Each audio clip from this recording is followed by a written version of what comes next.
coming in for the afternoon. I'm joined today by guests who will discuss and have a conversation around, and you've seen the advertisement for around the building already. We're here to celebrate volume 20, which isn't an anniversary but an issue number. The 20th issue of a magazine that was launched in New York in 2005, and an issue that is organized around storytelling as a topic. And you're invited in today for a discussion that'll be between 4 of the contributors and participants in that project, who I'll just briefly introduce before we begin the conversation. On the far side of the table, you'll know Mark Wigley from not just last night's conversation, but a frequent visitor and guest here to the AA over many years, an architectural theorist and educator that you all already know very well. And in fact, who is the founder of Volume magazine, who with a group of partners has created this amazing kind of project that continues today in the form that we'll be discussing. To my right, Jeffrey Inaba is the features editor of Volume magazine. Jeffrey's also a visitor here at the A that you will know, and if you haven't seen his recent lectures here, have a look at them. Extremely interesting work that he's done out of his office in New York and on the West Coast in the States. He's a New York-based architect, and teaches, of course, at Columbia at the School of Architecture, Planning and Preservation. To Jeffrey's right, Tom McCarthy is the General Secretary of the International Necronautical Society, and also a novelist of considerable note, whose books, The Remainder and more recently Men in Space, are probably very familiar to you. And he reminds me this afternoon that he's also someone who's taught here not so long ago, so he knows the AA well. To my left, Dave Mckean is a filmmaker and artist who joins us today. He's also a graphic novelist and an artist who's worked with many other people whose work you'll be familiar with, Neil Gaiman, Ray Bradbury. I believe there's a project that's going on now, and whose own works include titles, and I'll just go to my favorite of the many titles, The Day I Swapped My Dad for 2 Goldfish. Very popular on campus, yes. Yeah. So welcome, the 4 of you, for coming in. We've scripted a session for the next hour that will really be an opportunity to first for each of our visitors to introduce themselves, following a general introduction to the magazine itself, and really address the topic of storytelling today. And there's a particular take on storytelling, and I think I'll leave that to Jeffrey, who put the issue together, to talk about. But as you all imagine in a School of Architecture, the topic of storytelling is an interesting one generally for many reasons, and not just because architects, like certain other fields, depend fundamentally on the telling of stories, and that we're always speculating on a future that never quite gets here, but is often delivered through our telling of a story to try and understand it, but more generally for the way in which storytelling engages a world of fact today in slightly different ways than the supposedly fact-based disciplines of journalism and others have treated them in recent times. And I think that's really the kind of interest that drove the shaping of this issue. So I'm going to stop my summary there and pass it over first to Mark, I think, to say a few things about the wonderful magazine. I'm going to hand it over to you as a prop, and then from there we'll turn it to Jeffrey, who can talk a bit about this issue before bringing the others in. Okay, thanks, Brett. So Volume, actually we couldn't remember when we started it. You say it's 2005? I think it's about 2005, yeah. But you don't know that? I don't know exactly. For sure, yeah. So in something like 2000, well, that's your story. Yes. There's a story that says that it starts in 2000. Basically, the idea is that myself, Rem Koolhaas, and Ollie Bauman work towards this idea because it's a school, doesn't want to be a school, it's an architect, doesn't really want to be an architect, and it's a magazine, doesn't want to be a magazine. So it's an exercise in a kind of deterritorialized editorial production, such that none of us ever really know what the other person is doing.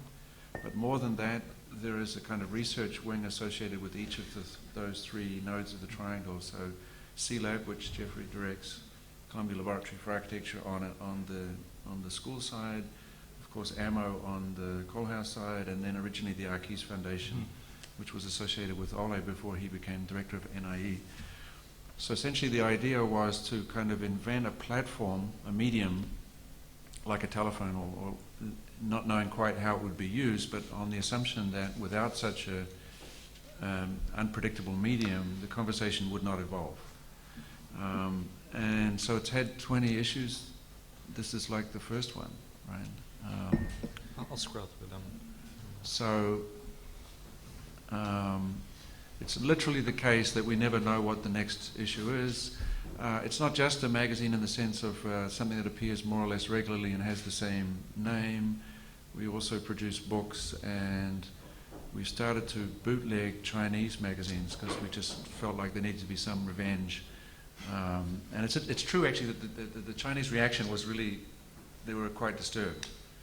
And it just didn't make any sense to them at all that their own work would be bootlegged by what they perceived to be a kind of United States operation. So, so it is a magazine, and yet I would say one of the big questions that's addressed by this magazine would be something like, what is a magazine in architecture?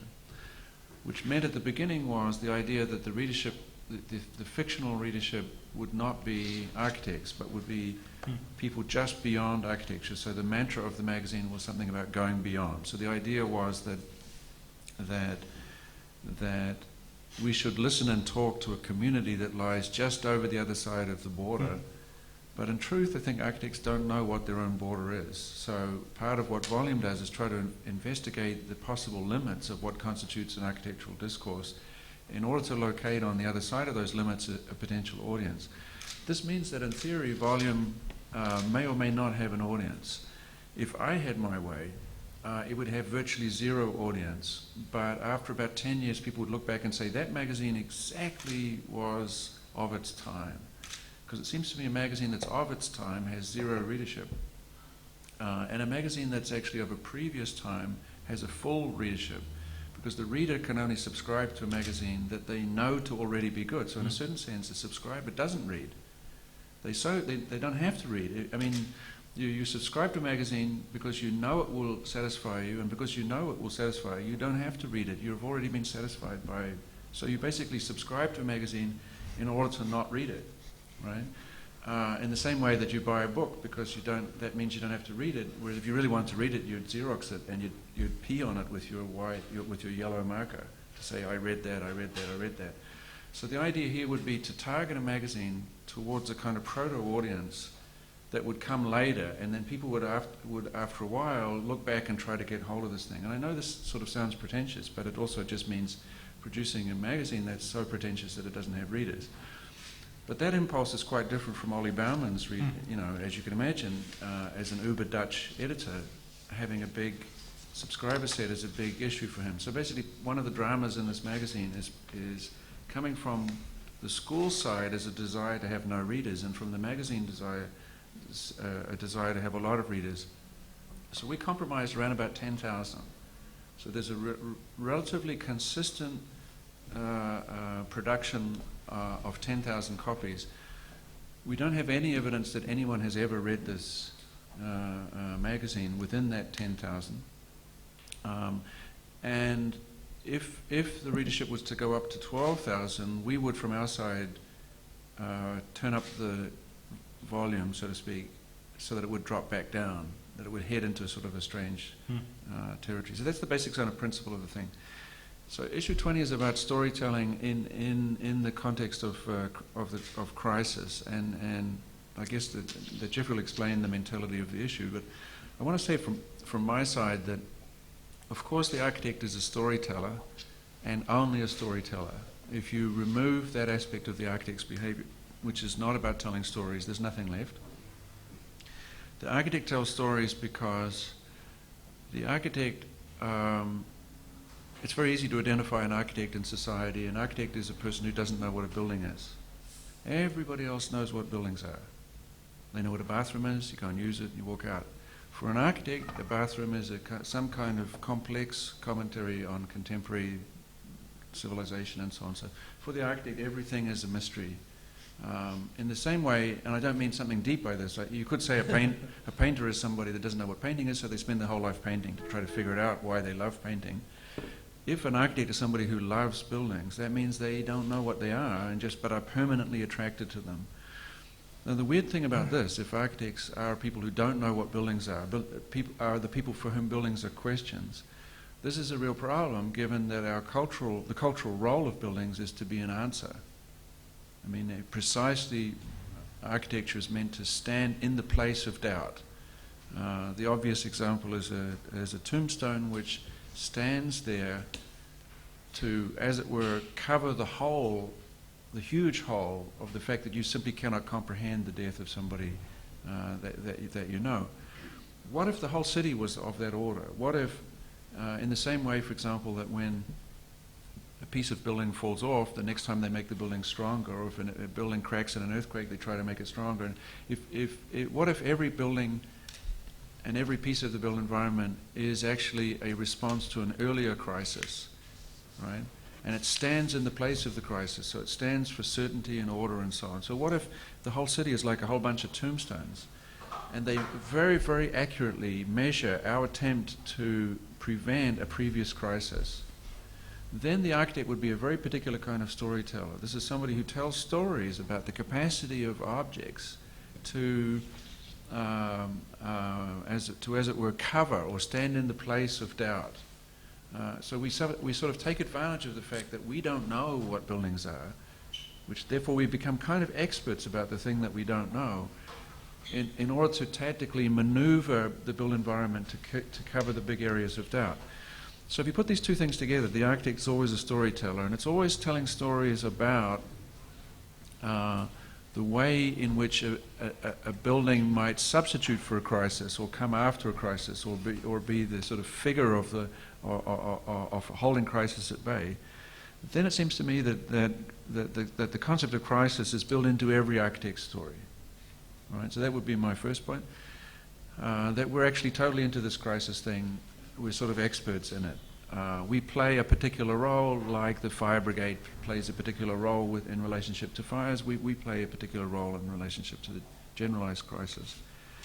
The second point would be that crisis is always a story. Crisis is not a thing that happens in the world. It's a story that we tell about it. It's a particular story. It's a story about the possibility of imminent collapse. It's a medical term, right? It comes from the possibility that somebody might die. So you use the word crisis to construct a narrative of impending doom, but you actually can only invent the word crisis and apply the word crisis if you already have a sense of how you're going to get out of that crisis. So the crisis story is always about, the financial crisis is actually the beginning of instituting a series of strategies to deal with it. So basically the crisis is a kind of narrative concept. It's a kind of way of beginning to take care of a situation that it's a declaration that things are out of control, but the declaration itself is a control device, is the beginning of a confident gesture towards control. And architecture is just a little bit further down that path, right? So you could say that there's a sort of relationship between the very idea of crisis and the announcement of crisis and the figure of the architect who arrives to tell certain stories about the way in which architecture can leave crisis behind.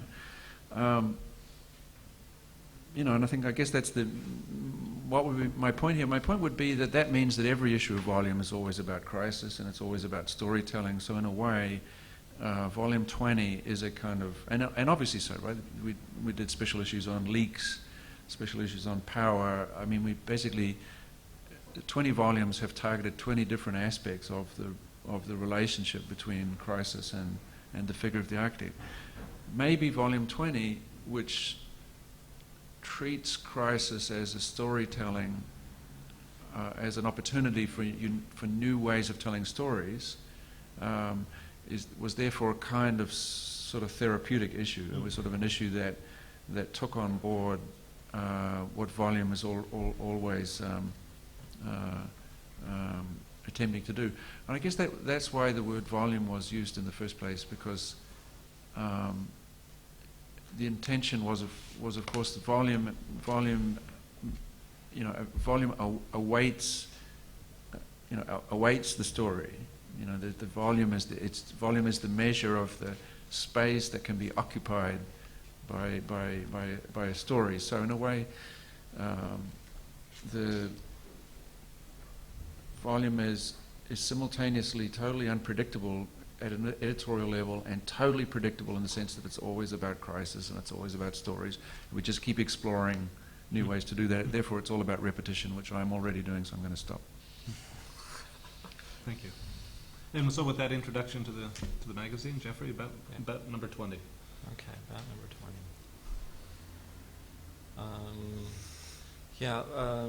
About number 20, and a little bit about C-Lab, and I think related to what you were saying last night, that the project of working on volume for C-Lab is to attempt to develop an audience, and that audience is something that that we don't have a lot of anxiety about in terms of whether it's in architecture or out of architecture, and if anyone does read it, that it's probably not an architect.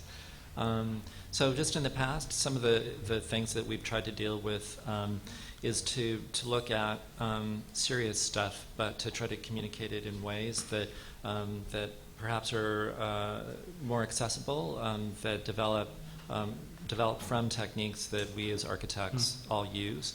In doing 3 issues on power, we split it up into very simple categories: power related to things that are smaller than a building, power at the scale of buildings, and power larger than buildings. And so this was from the one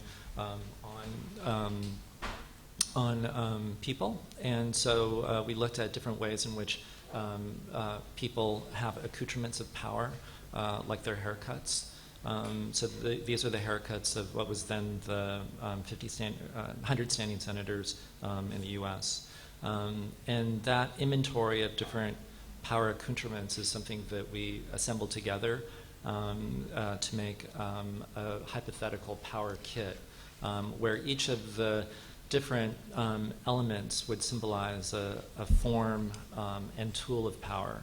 And that from this power kit, that various things could be collected and put into a single outfit for particular given situations that would help to perhaps resolve political or geopolitical logjams in different regions of the world. So, for example, in the Middle East, to have somebody who could intervene and potentially have the characteristics of somebody who's sympathetic to the environment and also sympathetic to both Palestinian and Israeli causes. That somebody in the U.S. That might serve as a Surgeon General who also believes in science and not the Bible. Someone, and this was done before the crash, but somebody who might be able to represent potential first home buyers in terms of the real estate dynamics at the time. So somebody who would embrace the qualities of being a tribal populist real estate mogul. So in addition to things like this, I mean, we try to map out other things graphically that might be of a more serious tone. So this was something that we did for the leaks issue that Mark mentioned. And for the leaks issue, it was about all kinds of leaks, like the way that buildings leak and also information leaks, but also large-scale environmental leaks. So this was a diagram that was done by 2x4 for the issue, and the radius of each of the blue circles metrically is relative to the distance of the spread or impact of each one of these leaks, and then the magenta dots is an indication of the number of casualties per leak. Another thing that we do is as a regular part of volume is Alibi, which is a magazine within a magazine. It's intended to be descriptions of places in the form of a travel guide, with the idea that let's say if you're on a business trip or on a field trip for school, that you have an alibi. You lie about what you're going to do one afternoon, and you go see the city in the way that you want to. So the tagline for Alibi is a good afternoon is worth the lie. So this was the thing that we did on Kazakhstan. And so this was at the time when Kazakhstan was experiencing explosive growth. But instead of looking at all of the obvious features of Kazakhstan, we just wanted to see what was there in a very immediate sense. So things like fascination with the diagonal, like why is everything at a diagonal? And that the diagonal permeates everything, like typography. And that even with things like repairs to existing things, that the diagonal is respected. Also gold as a phenomenon of Kazakhstan, that all shades of gold are represented. And so the capital of Kazakhstan is the coldest capital. It gets down to something like 45 degrees, minus 45 degrees Celsius, as well as plus 45 degrees Celsius. So they have construction problems. This is a new building. This is actually one of the ministry buildings that's completed. Another one. So details was another thing that we looked at with Kazakhstan. It's a country that has 15 million people, and it's larger than the footprint of Western Europe. So the expansiveness, we think, has created a reaction in meticulous care and love of miniature and detail. So this is a model that's about 15 meters long, and somebody modeled the penthouse of one of the apartments. And then this is the way that was published in Volume magazine.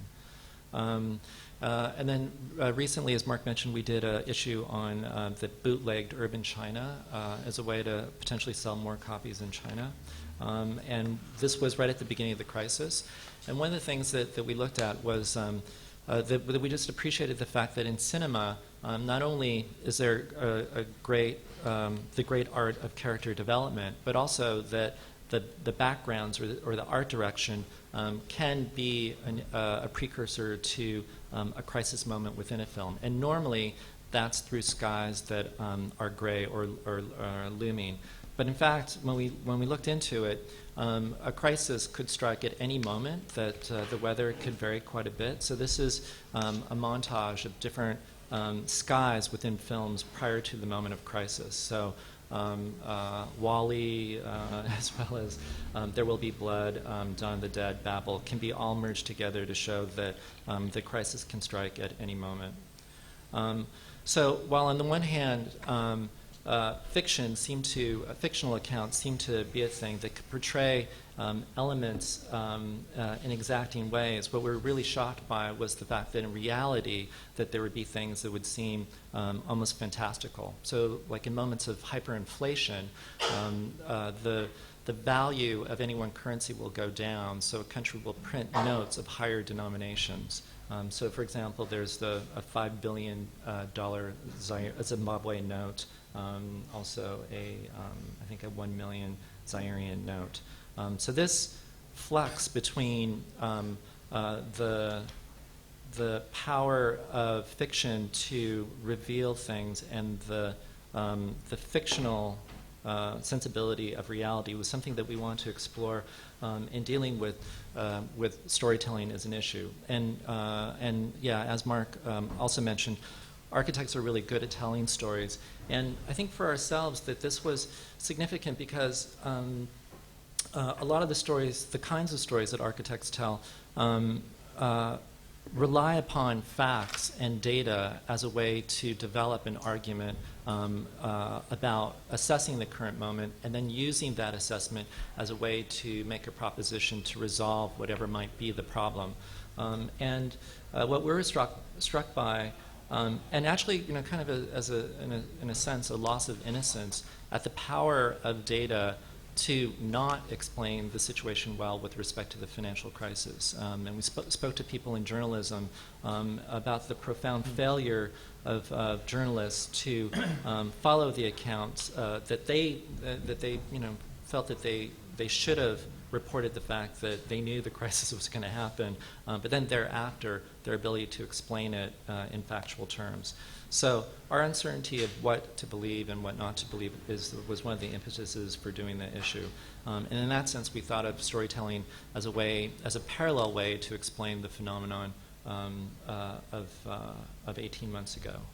So we looked at things like the structure of storytelling, and especially of children's stories, and the ability of children's stories to not be oversimplifications of the world, but of things that have the capacity to talk about morally conflicted issues or complicated narratives.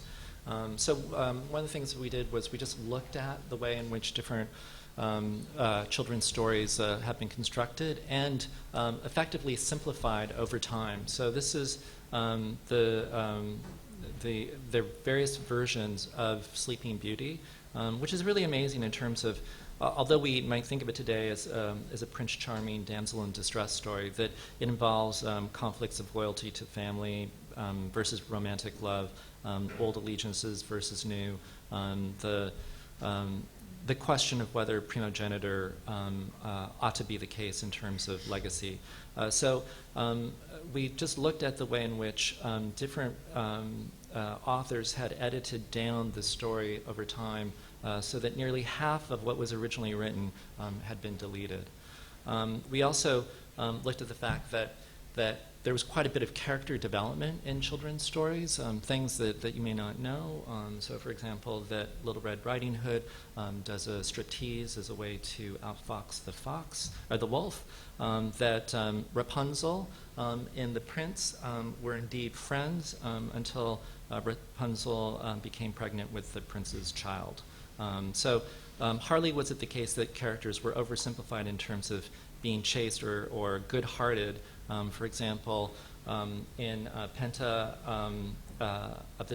Penta's brother chops off Penta's hands because after his wife dies, he falls in love with his sister and fetishizes her hands. And so instead of Penta marrying her brother, she chops off her hands instead and gives it to the brother. And over time, they resolve their relationship and have no hard feelings. The fact that there are so many complex, typically adult topics in children's stories, from pedophilia to interspecial sex, it's so infinite, the number of things that happen, that you can spell nearly any word with it, including Prince Charming. And so this fantasy aspect of storytelling is something that we want to foreground. At the same time that we want to also say that the experience of the city can't be in itself assumed to be a thing where it's only a modality of hyper-consciousness in which you encounter the city, and that this contribution by Neil Denari is about the very fact that when cities become so intense in terms of the activity and stimulus that goes on there, that sleeping any time you can and anywhere you can becomes a necessity. And this assumption that the experience of the city is a continuity between being awake and dream states is something that he documents in this series of photographs of people sleeping in subways or on the street. And that Tokyo is one of the few places that's safe enough that you can sleep on the subway with things like your wallet hanging off or in the ground, separated from your bag, knowing that relatively you're safe.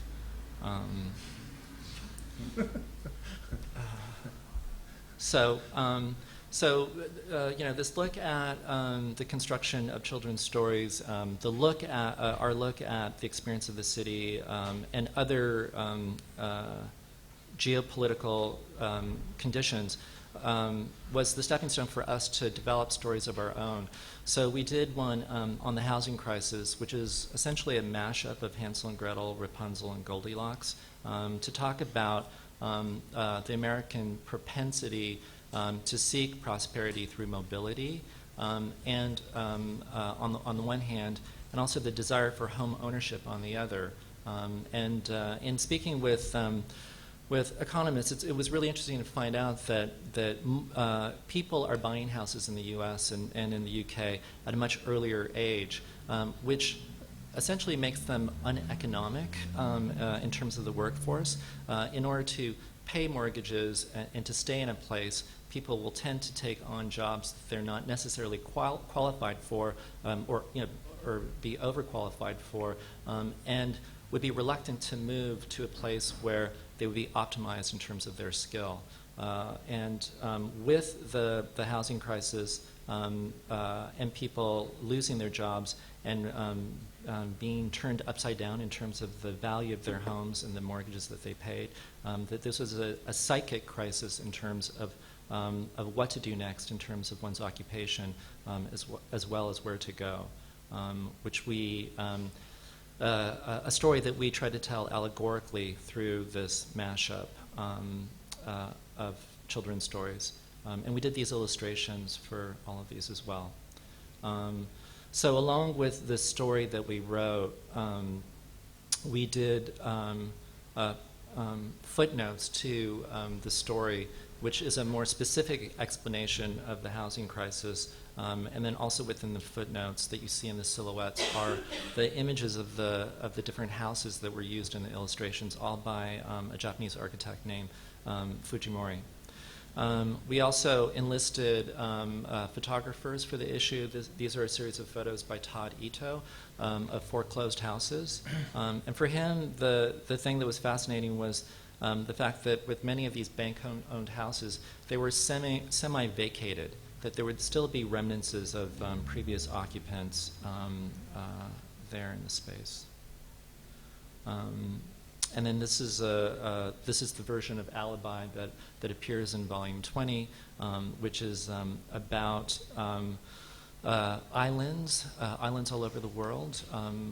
Island inhabitants constitute about 15% of the world's population.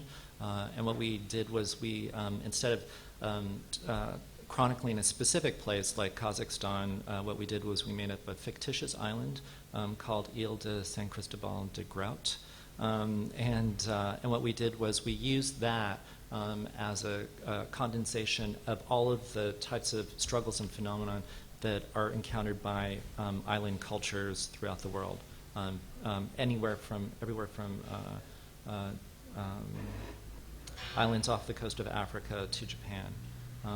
And as a way to address things like the rich biodiversity or the plight of endemic species or the rare mix of species that exist in islands due to trade and adaptation, the types of agriculture that takes place on islands, be it virtual agriculture or underground farming, the pros and cons of living on a seismically charged, a seismically active island, the cons being, the pros being things like geothermal energy, issues of water access, pollution and scarcity, and then as a similar type of graphic footnote, an indication of the different parts of the world that are encountering these kinds of plights. We also invited various illustrators who tell stories through sequences of images to participate in the issue. This is contributions by Roger Dean, who did many of the Yes album covers and who was actually trained as an architect at RCA. So this is a story of escaping Earth and landing in a new planet and developing a new civilization. And then lastly, we also invited Dave Mckean to contribute pieces for the issue. And what we selected of the ones that he had done were eyes. So a series of different kinds of eyes, which maybe he can explain a little bit further as he discusses his work. Thank you. Thank you. Thanks very much. Shall we turn to Dave after that? Sure. Thanks. Can I have my laptop on, please? Up until the last 30 seconds, I was really wondering what I was doing here, and to the point where I assumed there was another Dave Mckean out there, probably spelt K-E-E-N because it's a common mistake, whose business is storytelling and architecture, because I don't know nothing about architecture. So I've just brought along a bunch of things, really. Storytelling, the work that I've been doing that has something to do with storytelling, and the nature of that storytelling. And since talking about storytelling is a bit like talking about music, I thought I'd tell you a story. That's all right. It's called His Story. When I was very young, my father told me his story. It was hard and sharp, It was cold and smooth and clear. I couldn't really see it, just the sharp edges which I tried not to touch. I kept it in a drawer. When I was still very young, my father died. I had not looked at his story for a few years, so I took it out of the drawer, laid it on my bed. I remembered how clear it was, and sharp and smooth. One of the sharp edges cut my hand. I washed the blood away, wrapped his story in a handkerchief, put it back in the drawer. When I went to study, I thought I'd stop being very young. In fact, I was even younger. I studied everything I could find. I studied books and people. I studied fish and aeroplanes. I studied the weather and my mother and my father. And one day I decided to study his story. It was still clear and cold, but I was sure there was more to it than that. I had to get inside it, or let it get inside of me. I had to look at it in a different way.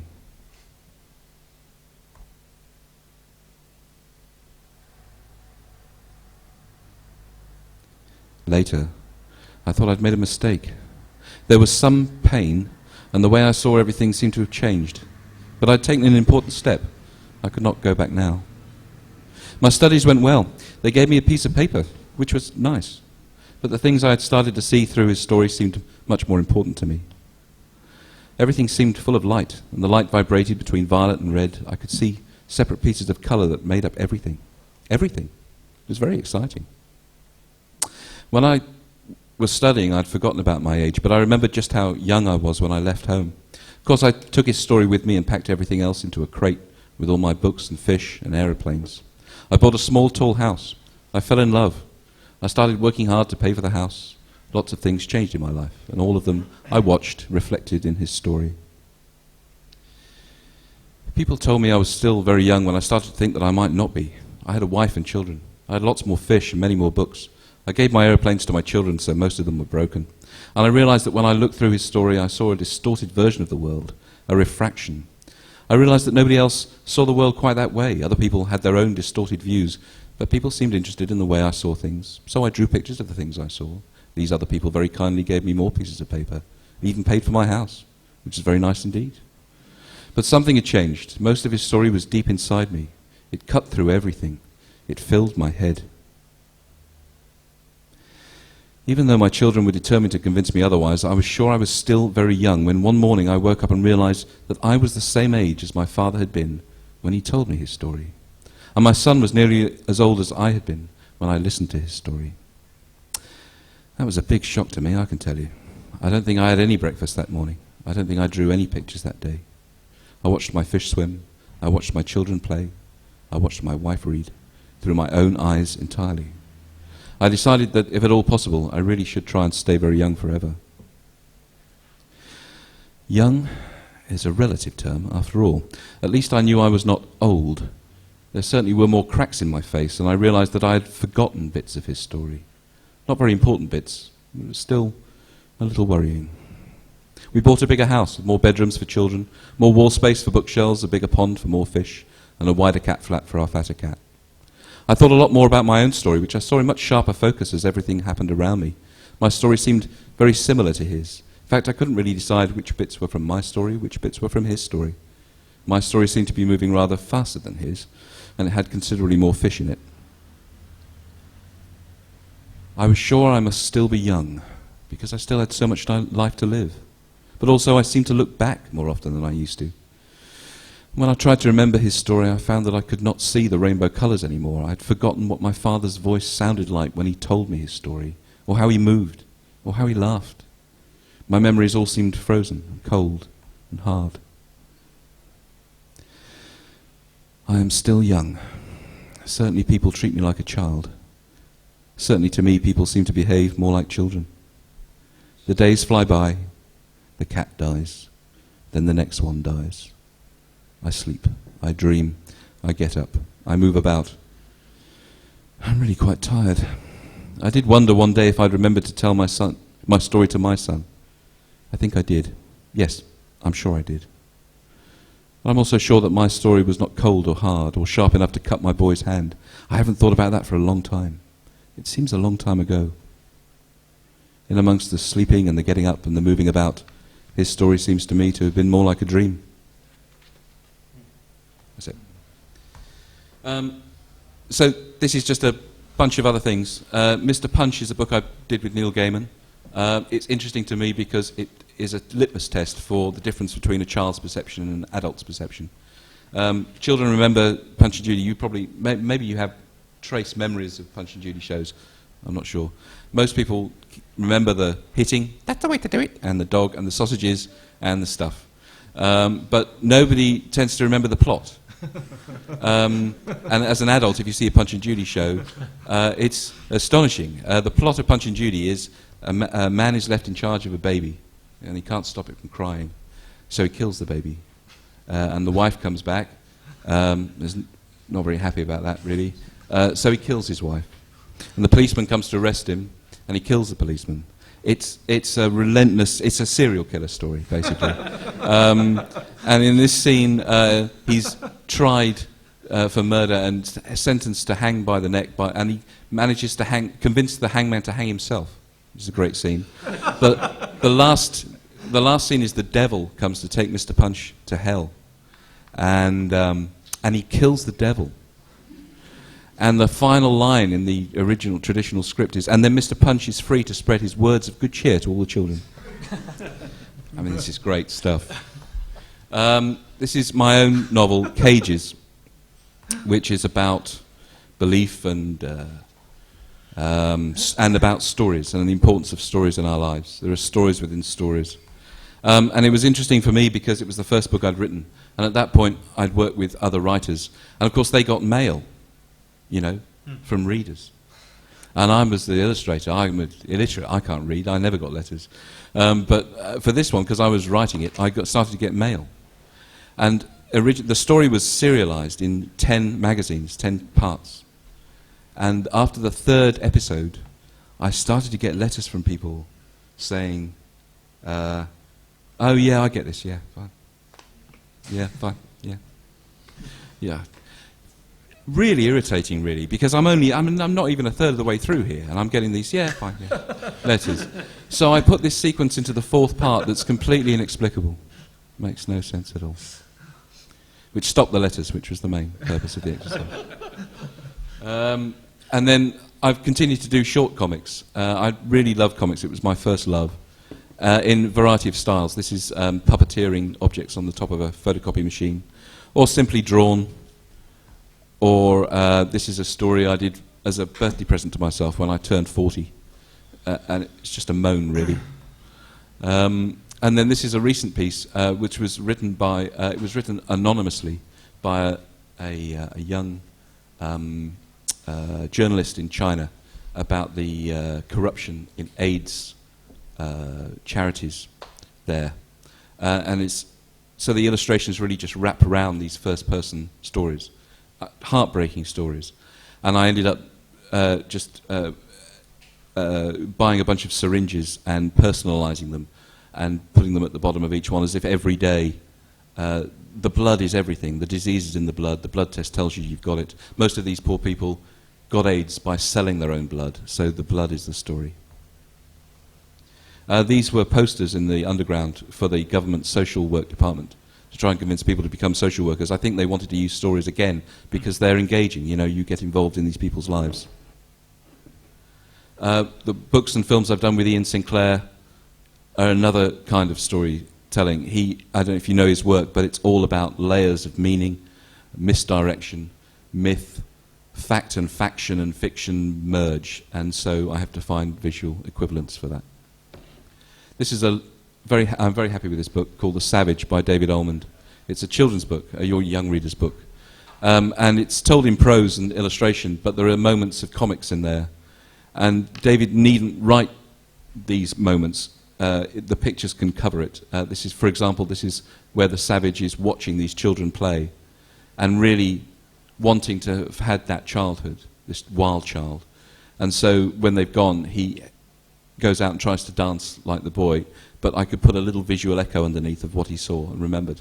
And it's just a little thing. It's like music. It just goes in immediately. You understand it.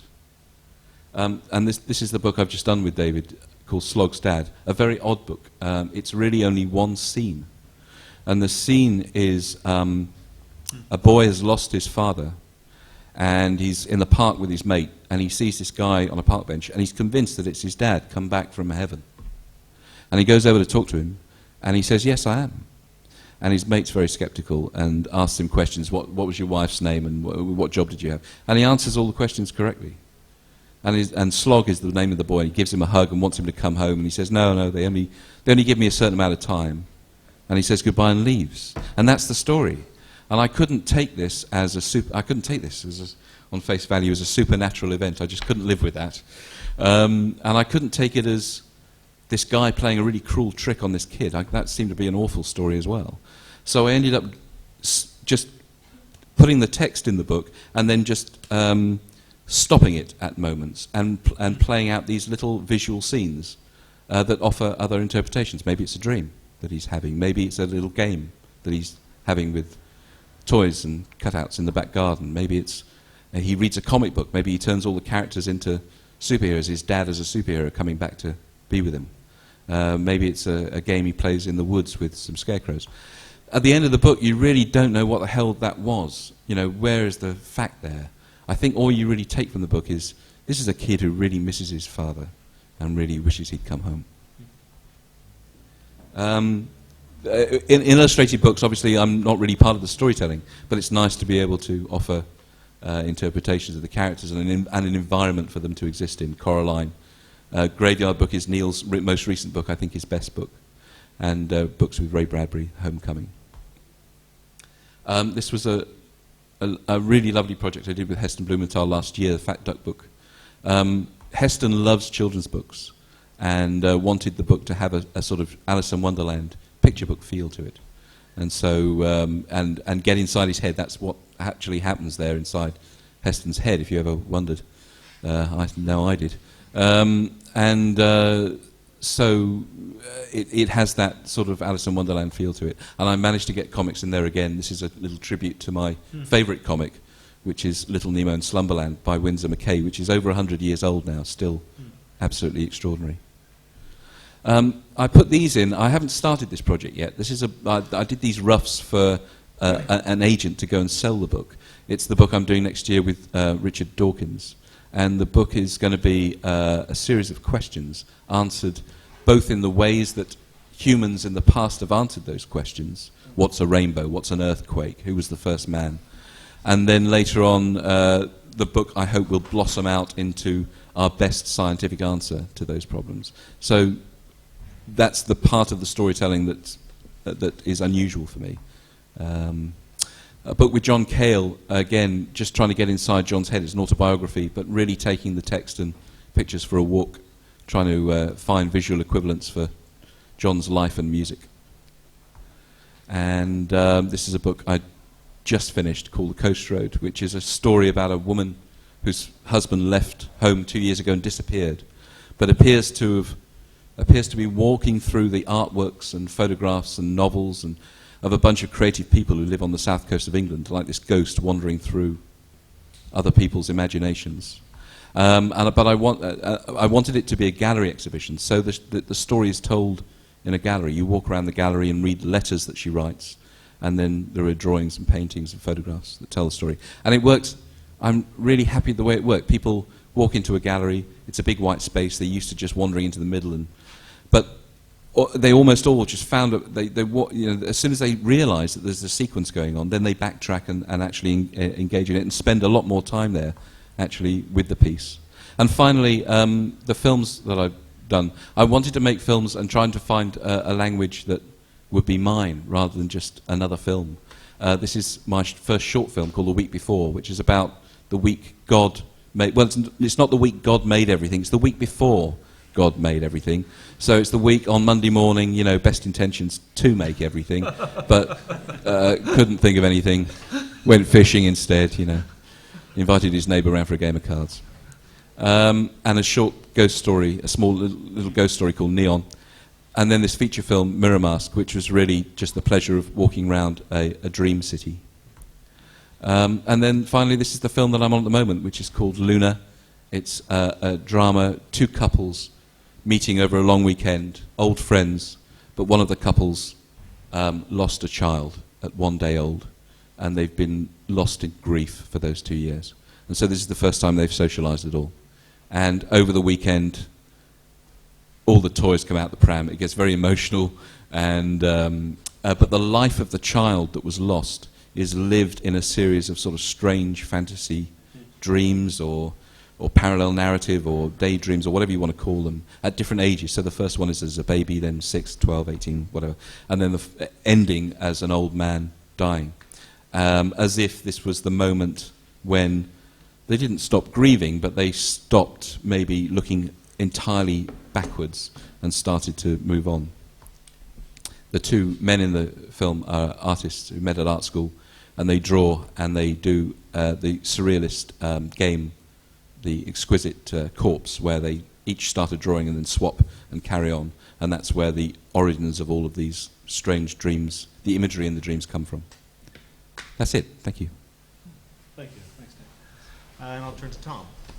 Okay. Well, yes. When you asked me to participate in this discussion, I kind of ran my eye down the email and saw these terms like fiction, fantasy, fact, and so on. And I remember this line from J.G. Ballard, where in his introduction to Crash, the 1973 introduction to the novel, where he says that we're surrounded by fiction, we're surrounded by fantasies and by temptations and by lifestyles and kind of identity roles that we can purchase and play out. The fiction is already there.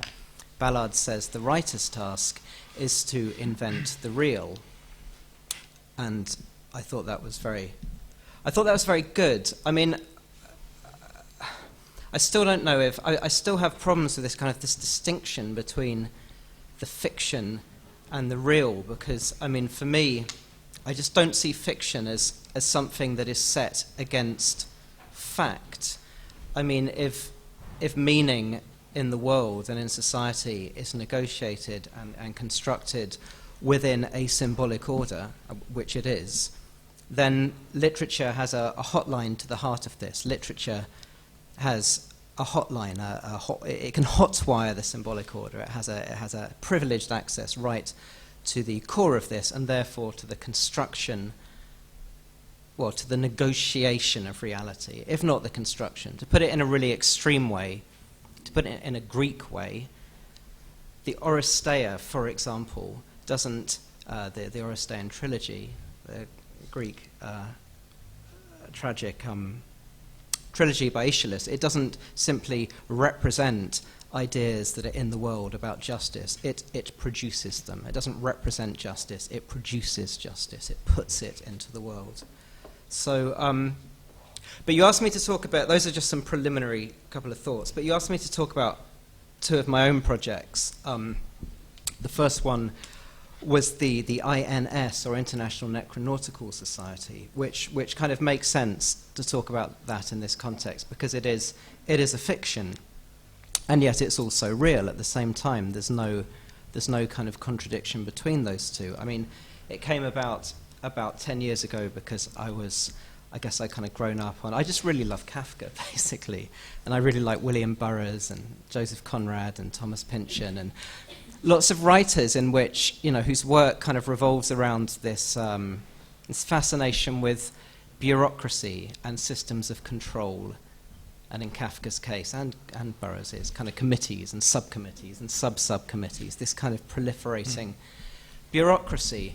And I was also very interested from a kind of art perspective in the avant-garde, the historical avant-garde, the futurists, the Dadaists, the surrealists, I guess all the way up to the situationists, but particularly the kind of early 20th century ones, who it seemed to me in their kind of organizational rationale or whatever, they took on board, they played out those fictions. I mean, they were certainly, not just literary fictions, I mean also, political factions that were taking place in the world, the kind of Stalinist bureaucracies, which in a strange way kind of almost anticipated the corporate bureaucracies of today. But I was very interested in that kind of model as an organization to kind of conduct culture through. Instead of the one genius individual artist, you've got a committee that then splits because there's a schism and people denounce each other. And I was really interested in the manifesto, the art manifesto as a literary form. I mean, it's a really fascinating form. It's kind of got all these wonderful qualities like bombast and arrogance and humour. If you read Marinetti's manifesto of the founding of futurism, I mean, it's provocative. It's also incredibly funny. I mean, he crashes his car into the ditch and he laps up its sewage lovingly. He says, "Oh, it was so black, it reminded me of the breast of my Sudanese nurse," and he goes on and on. And anyhow, so I was kind of thinking, what would be how would that play out now if you kind of took this cultural history and just reiterated it? How would that play out? So I wrote this man. I was also reading a lot of kind of like Blanchot and Derrida and I guess Heidegger and so. I mean, philosophers who's for a start in the work of someone like Blanchot or Bataille or Derrida, the line between fiction and kind of analytical philosophy is incredibly porous. I couldn't say where one begins and the other ends. Something like The Postcard by Derrida is just a fantastic piece of literature. The closest thing for me to compare it to would be, the poetry of John Donne or something. It's like this kind of love poetry. Anyhow, I was also kind of got interested in that, and in the idea of death. I mean, death is absolutely central in the thinking of that whole continental kind of philosophical tradition, and of course in the writing of Kafka and the big modernists and the Greeks and everyone, in fact. So anyhow, I kind of wrote this manifesto of death that was almost a kind of pastiche of Marinetti's one. It was almost a find and replace. I used the structure of Marinetti's one, but instead of fetishizing technology, I went about fetishizing death. And just distributed a couple of hundred of these as an art fair in London, the Articultural Fair that Gavin Turk used to organise. And just to kind of see what would happen, it was like maybe like a litmus test or something. And galleries started saying, well, this is conceptual art, have an exhibition. And I thought, well, that's interesting. Okay, we'll have there's nothing to exhibit, but what should we do? I'll create a structure. I appointed philosophers and writers and artists to be in the various committees and subcommittees and got them to put forward reports. And we kind of replayed these kind of Sovietic or situationist style congresses. So we'd have hearings and summon, high profile artists and writers to be interrogated. So rather than politely to talk about their work, really to be interrogated by the INS committee. And that was kind of quite an interesting overlap because, I mean, like at one of them in Cubic Gallery, there was a Brazilian curator there, and he said that was wonderful. I loved the guy that played the Russian. We had this Russian, Zinovy Zinnik, the Russian TLS critic who works at the BBC as well. He was on the interrogation board, and the curator said that guy playing the Russian was brilliant. We also had Kerry Wynne Evans as one of our, who also taught here, I believe, as one of our interrogatees, and he was kind of famous enough to be known to this Brazilian curator, and he said, that was great. How did you persuade Kerry to go and learn the scripts and play this out? So it was so stylized. I just like the idea of using that kind of, you could call it fictional, or that kind of agglomeration of fictions as a kind of prism to diffract other stuff through. I mean, everything's a construct. Why not use a more kind of playful and dynamic construct to kind of do these things? Eventually we had a radio transmission unit running out of the ICA. This was in about 2004. It was a kind of reprise, again, of the radio transmission scenes in Jean Cocteau's film Orphée, where these messages go out over the radio that are created through mixing other media. And we were just doing exactly that, mixing other media, transmitting. We had a radio station. It looked like a kind of World War II operations room or something, or for my mind, like William Burroughs' idea of kind of Operation Rewrite, this big studio where people are just cutting up the media and reassembling it. And the curators, again, it was in the live under the live arts program. And so when people came round and we'd greet them, they'd kind of say, "Oh, why are you greeting your friends? Doesn't that break the performance?" I had to kind of explain there is no, there's nothing being performed here. We're doing what it seems that we're doing. There is no fakery or subterfuge here. So I think that kind of relationship between, I mean, for me, pretty much all of the concerns that go into the INS as an ongoing collaborative process come from literature. That's where it came from for me. Interestingly, the place where they're hosted is the art world. I can't think of any environment other than an art institution where you can say, I need £40,000, a staff of 30 people, a fully operating radio station, etc., and we're going to cut up stuff and put it out, and it has absolutely no recognizably useful kind of purpose other than art. Art's the only place you can do that. And also, in fact, maybe I should start talking about remainder, but there's a kind of segue here because, I mean, a large part of the reason why I was spending so much of my time doing these art projects is because I couldn't get my fiction published by the mainstream kind of publishing world. And it was actually an art press that initially did my novel Remainder in a very limited edition. And that art press was itself a kind of reenactment. They were reprising the whole structure and format of the Olympia press from the 50s and 60s that first published Burroughs again and Beckett and Nabokov and Alex Trocky and all these people. They this kind of mixture of literature and porn. They tried to kind of do the same thing. Anyhow, in Remainder, and that's how Remainder kind of came into the mainstream belatedly or whatever, maybe too soon for some, but eventually. And I guess I should just talk a little bit about Remainder itself. What happens in that book is there's a hero, you never know his name, never learn his name, who has, I guess his crisis has consisted of something falling on his head from the sky and causing a certain amount of motor neuron damage to his brain. And so as part of his recovery, he's had to learn how to do everything, how to move, how to inhabit space. And as a result, he feels he can do it all, but he feels inauthentic, lifting up a glass. He's not really lifting up a glass. He's kind of reenacting lifting up a glass. Because, I mean, this is true. I did a lot of research. You have to, if you learn how to do everything after physical trauma, you are conscious of it. You know exactly what each muscle is doing. It's not natural anymore. This is Andy Warhol said, after I was shot, I felt like I was watching TV for the rest of my life. This is a common kind of syndrome of post-traumatic kind of situation. So the hero feels completely inauthentic, second-hand. And then he has this moment where he watches Mean Streets and he sees De Niro just doing banal gestures, whatever, walking down the street, opening a fridge door. And it strikes him that the way De Niro does something is perfect. There is no self-consciousness. There is no remove. There's no distance between the act and the person doing it. It's this perfect kind of fluency.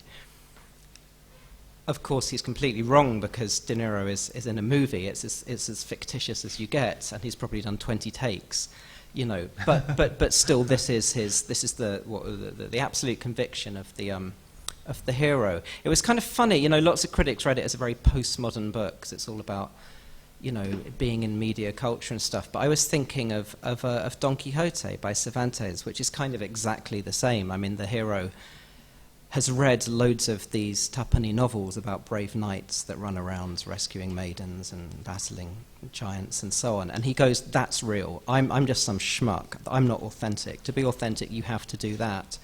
And so he gets on a lame donkey and goes around, a lame horse, and goes around trying to fight knights who aren't really knights, they're just people, or rescuing the virgin or so-and-so who's the kind of slapper from the next village who is not a virgin and certainly doesn't like him, and so on and so on. So he's kind of deliberately kind of enacting, iterating moments from the media of his age. And this is what my hero does. He has this memory that may or may not be real of just walking down a staircase in an apartment building, watching his neighbour put out some rubbish, bend over as she puts the bag down to be collected. And he says, whenever that was, I was fluent, I was like De Niro, and he has enormous amounts of money from compensation for his accident. So he has this house built, this architectural space kind of built, and if there's a bit he doesn't remember, he just leaves it blank. And he has it kind of staffed like some simulation machine, so that as he walks down the stairs, someone can watch from the opposite building and radio to the lady in the flat who can come out and put out her bag of rubbish just at that moment.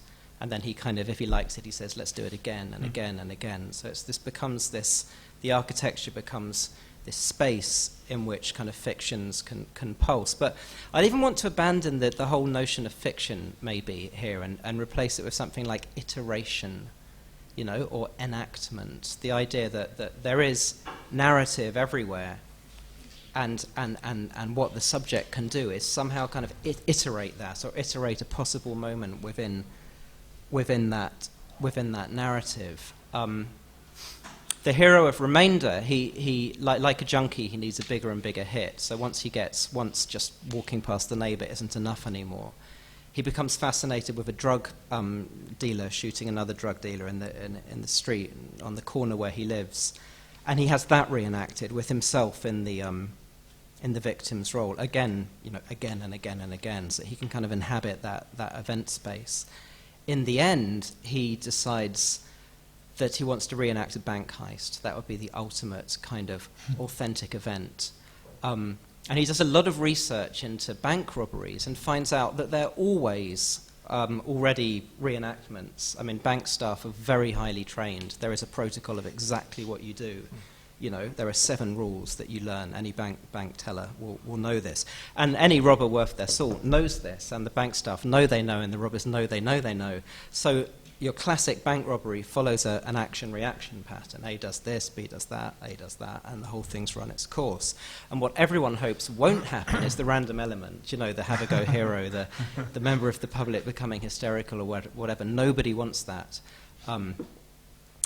And he, with all his hired reenactors, he has an entourage of hundreds by now, and even more backup people and backup people, and they reproduce the layout of a bank, they go through all the motions, and then when he realizes that it's already fiction, even when it's real, he says, well, let's just move the whole thing to a bank and not tell them we're going to do it, because it'll be the same. I mean, the same stuff will happen as though we have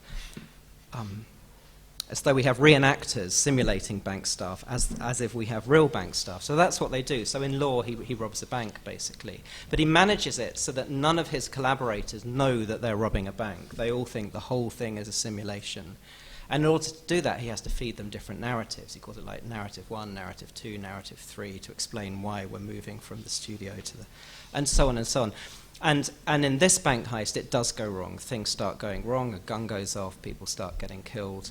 And for the hero, or anti-hero, this is a fantastic event. This is finally the kind of moment of authenticity when the surface of the iteration, the narrative iteration, is somehow ruptured and the real breaks through. And just as a maybe closing thought, I should point out that that's also, perhaps not coincidentally, a passage into violence.